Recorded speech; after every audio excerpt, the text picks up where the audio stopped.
So there's a number of things that we go out and order and never think to make. And you might think, well, I don't even know if I can make that at home. Well, the answer with this is you can. It's easier than you think, and it might just be one of the greatest things that you ever make.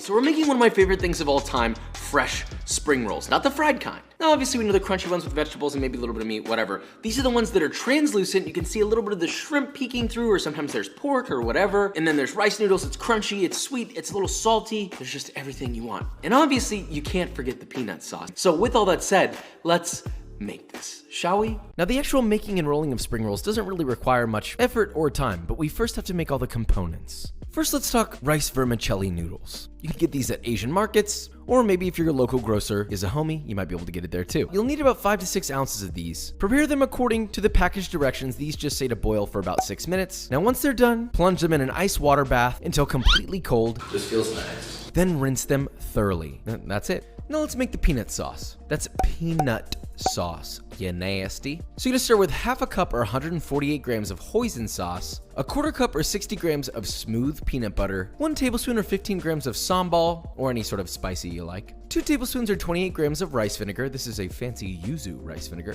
2 cloves of grated garlic, and finally thin it out with a quarter cup or 60 milliliters of warm water. Whisk that together and then drink the entire thing. Just kidding, that would probably wouldn't feel great. It's pretty intense.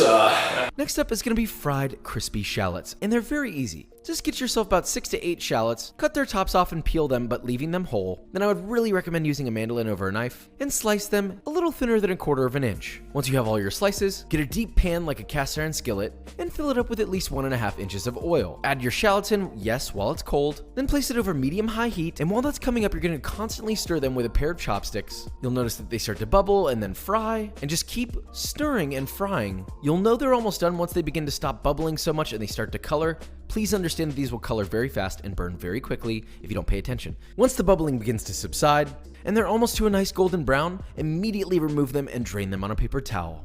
You pull them a little bit before because they will continue to brown after pulled out of the oil. Oh my gosh, it's time for Papa Learning Corner. You know, the reason why that matters is it's called heat carryover. That's because heat continues to stay after you remove it from a hot area. It's not like it just instantly goes away. Let those cool completely and you have crunchy shallots. Now these won't be used in the traditional shrimp one, but the way that I like to plate up the peanut sauce is I like to take a small handful of toasted peanuts and a small handful of your crispy shallots, place them in a bag and beat them lovingly with a mallet or a pot until you get a nice little crumble, and I like to sprinkle that on top of my peanut sauce when serving, but we're getting ahead of ourselves here. Okay, so we have the majority of our components. Let's start with a traditional shrimp spring roll. Fill a medium-sized pot with water, place it on your stove and bring it to a boil. Optionally, you can add aromatics like shallot or ginger like I did here. Once it comes to a boil, drop in 1 pound of peeled and deveined shrimp. Cover with the lid and turn the heat off and let them poach for 3 to 4 minutes. Then remove them and immediately drop them into an ice water bath to cool, and that's it, you have beautifully poached shrimp. Now to assemble our shrimp spring roll, first get a medium-sized bowl, add in 1 to 2 julienne carrots. I used a julienne peeler, by the way, for this one. Ew, Josh is cheating, wah.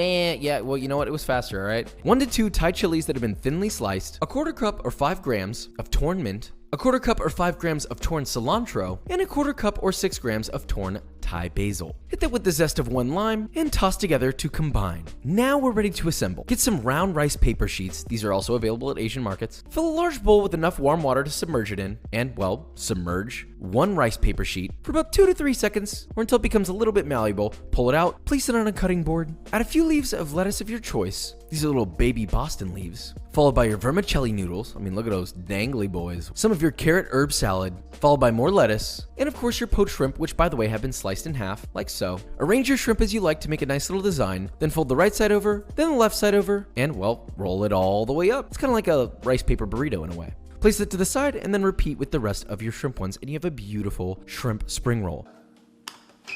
One of my favorite things about spring rolls is you can do this.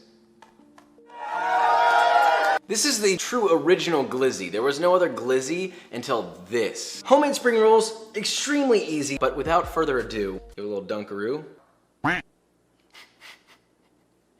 Ah, my shrimp fell out. Go back in there, you funny man.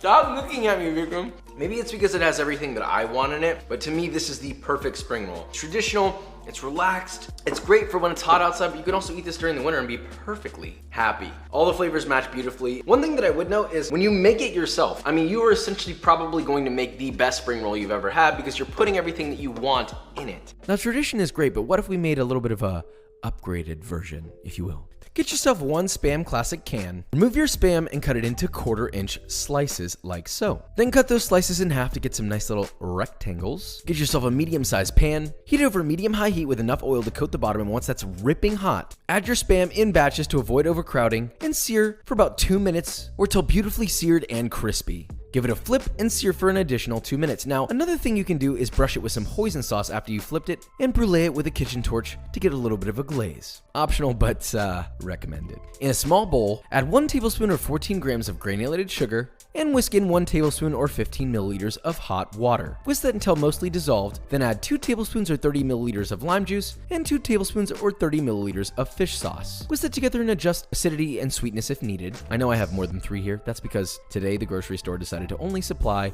tiny little baby ugly garlic, followed by 2 Thai chilies that have been very thinly sliced. Whisk it together and you've got a nak cham dressing. Now we're gonna assemble this similarly, but with one small change. Get yourself 1 cucumber, cut off the ends and cut it in half. Then using a mandolin or a sharp knife, shave it into nice little ribbons like so, almost like a pappardelle pasta. Now to assemble this, it's very similar. Rehydrate one of your rice papers, place it on your cutting board, and evenly shingle 4 ribbons across the center of your rice paper. Keep them nice and uniform like this and press them down so that they stick. Then add your lettuce and your vermicelli noodles that look like, I don't know, like little intestines for some reason. Sorry, that's gross. Your carrot herb salad from earlier. Then lightly dress those noodles in your nak cham dressing. More lettuce, a generous handful of your fried shallots. I mean, look at that. That alone would be a perfect roll. Add your seared and glazed Spam. I cut this one in half again so that it would fit a little better. Fold the right side over, then the left side, and yet again, starting from the bottom, roll all the way up and around to create the most beautiful, almost green glizzy spring roll.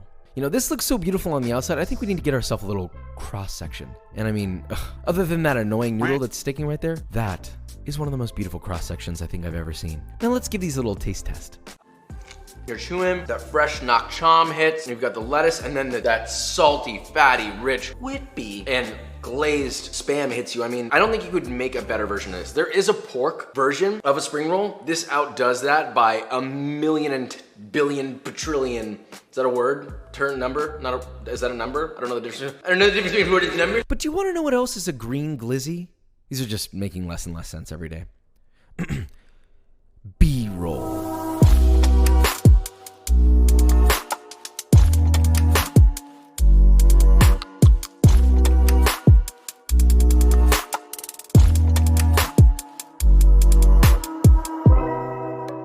Alright guys, and that is it. So we made spring rolls. We're really upping what we consider tradition, and I think it's just one of those things. You see respect being paid, but you also bring in a new thing to sort of a traditional flavor, and now you have these 2 combos that then make something greater than the sum of its parts. So I don't know if we invented a new spring roll, but if we did, hey. Remember that Josh Weissman coined it, and if you use it, that'll be about $300 billion. So just so you know. You could just keep a jug of this peanut sauce in your refrigerator and just maybe, if you walk by the fridge, you know, pop the top, take a little sip. That's gross. Maybe not that, but if you enjoyed this video or you learned something, leave a like, subscribe, and I will see you next time.